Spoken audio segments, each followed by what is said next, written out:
A ver, cuando hablamos de inteligencia artificial, casi siempre se nos viene a la mente la tecnología, la innovación, el futuro, ¿no? Pero, ¿y si el verdadero debate, el más importante, no estuviera ocurriendo en los laboratorios de tecnología, sino en nuestros tribunales y en las páginas de la Constitución? Acompáñenme a ver esto desde una perspectiva que lo cambia todo. Y aquí está la idea central, la que detona todo. Fíjense bien en esta frase.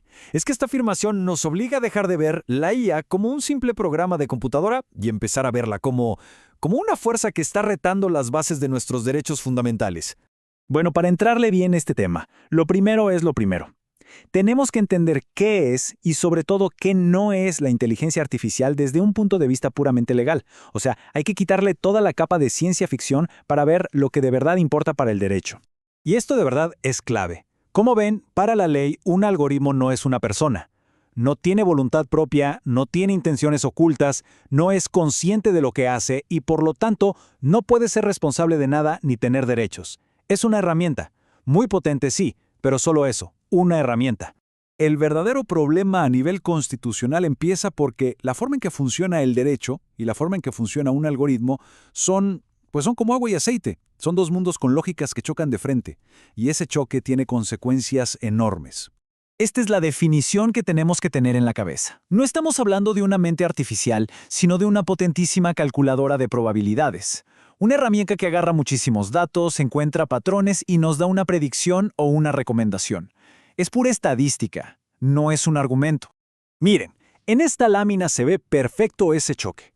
Por un lado, el derecho se pregunta qué debe ser. Se basa en argumentos, en principios como la justicia, la igualdad.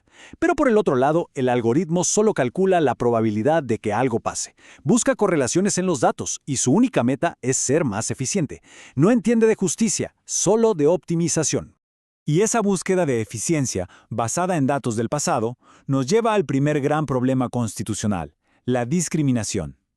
Porque los algoritmos, sin que nadie lo programe así, pueden convertirse en máquinas de repetir y hasta amplificar las injusticias de siempre. El punto crucial es este. La IA aprende de la información que le damos. Si los datos históricos con los que la alimentamos están llenos de prejuicios sociales, de género, de raza, pues el algoritmo no los va a corregir. Al contrario, va a aprender que esos prejuicios son patrones eficientes y los va a aplicar una y otra vez, pero a una escala masiva. A ver, vamos a desmenuzar cómo pasa esto. Todo empieza con datos sesgados del mundo real. El algoritmo los procesa y aprende que, por ejemplo, un dato que parece súper neutral como el código postal, en realidad está muy ligado a la pobreza o a un grupo étnico. Entonces, sin que nadie lo programe para discriminar, termina dando resultados que afectan mucho más a unos grupos que a otros. Y lo peor, lo hace a una velocidad y a una escala que ninguna persona podría igualar. Y aquí es donde la lógica del derecho es implacable. No importa si quien programó el sistema o la empresa que lo usa tenían buenas intenciones. Para el derecho constitucional, si el resultado final de un sistema afecta negativamente y de forma desproporcionada a un grupo protegido, eso es discriminación. Punto. Lo que cuenta es el impacto, no la intención. Y ojo, que este choque de lógicas no es nada teórico, ¿eh? Afecta directamente derechos fundamentales que están en la Constitución, sobre todo cuando el Estado empieza a usar estos sistemas para tomar decisiones sobre la vida de la gente. Empecemos con uno de los pilares de cualquier acto de autoridad. La Constitución nos garantiza que toda decisión que nos afecte tiene que estar bien fundamentada y motivada. Pero ¿qué pasa cuando la razón detrás de la decisión es un algoritmo? Es que una autoridad no puede llegar y decir, se te niega el apoyo porque el sistema arrojó un 73% de riesgo. Eso no es una motivación legal. La autoridad tiene que explicar el por qué.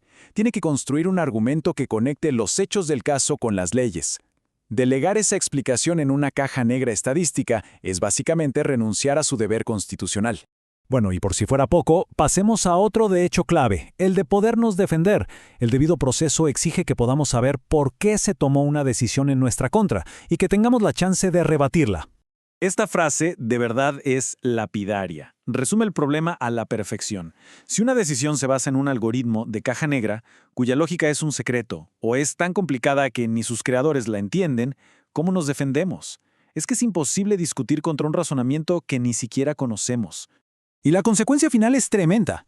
El proceso legal se convierte en un teatro, en una simulación. Se cumplen los pasos en el papel, como si fuera una línea de producción, pero en el fondo no hay una oportunidad real de defensa. El derecho a ser escuchado se queda vacío si la decisión ya la tomó una máquina impenetrable. Entonces, si la máquina no puede ser responsable, ¿quién lo es? Esto nos lleva al punto final, y quizá el más importante de todos. La responsabilidad siempre vuelve a la persona que decide usar la herramienta. Y que nadie piense que esto es ciencia ficción o algo que va a pasar en el futuro.